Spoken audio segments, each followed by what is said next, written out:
when we're not on camera, and we were all like, she's exasperated. It sounds like she's very disappointed in us for noticing that people are trying to break into our country and running over our National Guard. Yeah, well, good morning, guys. It's Good morning great to see you to you. in person. Yeah, she always has this tone of just exasperation, or I'm so disappointed in the American people for noticing what we're doing.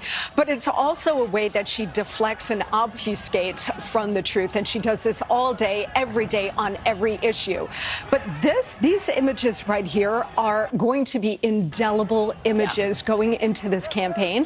And this right? kind of, yes, this kind of video actually could help to win the election for Donald Trump, who had a whole set of policies on the border and illegal immigration that actually solved the problem. Donald Trump essentially had the border and illegal immigration solved in the 4 years that he was president. In the 3 years that we have had Joe Biden, it has been an absolute historic catastrophe at the border.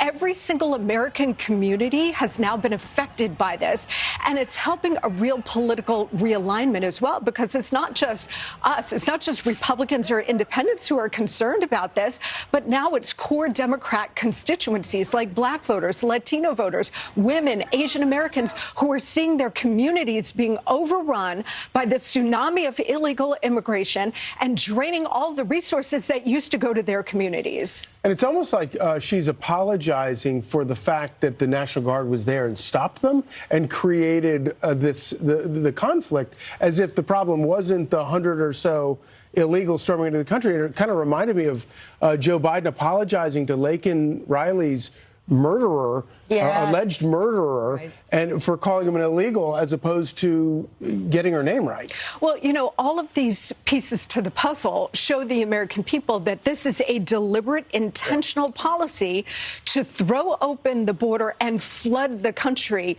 with over 10 million illegals. I mean, we have no idea. The official number is something like 8 million.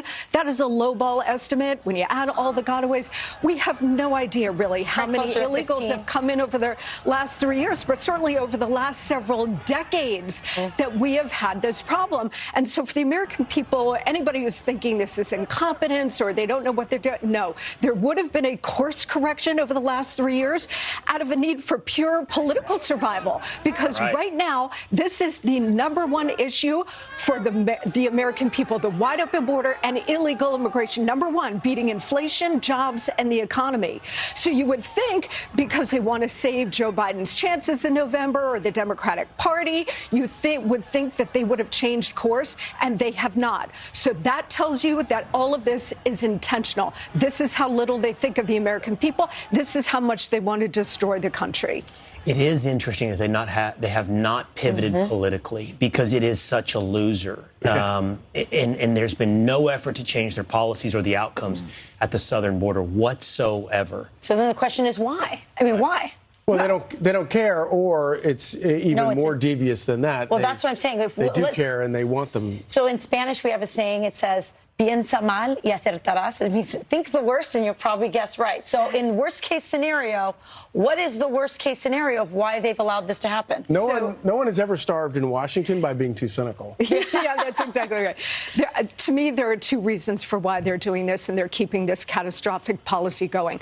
One is to flood the country with illegal immigrants, try to get them on a path to citizenship, ultimately voting to get a permanent Democrat voting majority, so you never again get a Republican president. You have a one-party country, which is communism, a one-party state. And the other reason is even bigger and darker, which is the Great Reset. The Great Reset, which is a globalist agenda, is about achieving ultimately a one-world government, with them on top, of course. And in order to achieve that, they have to erase all the world's borders. That's another part of this equation. That's why I like your podcast. All right, Monica. That's why I like your podcast. You get to the heart of it, Monica. You get to the heart of it. Thank you so much. Thank you. You bet. Thanks. Okay, now to headlines.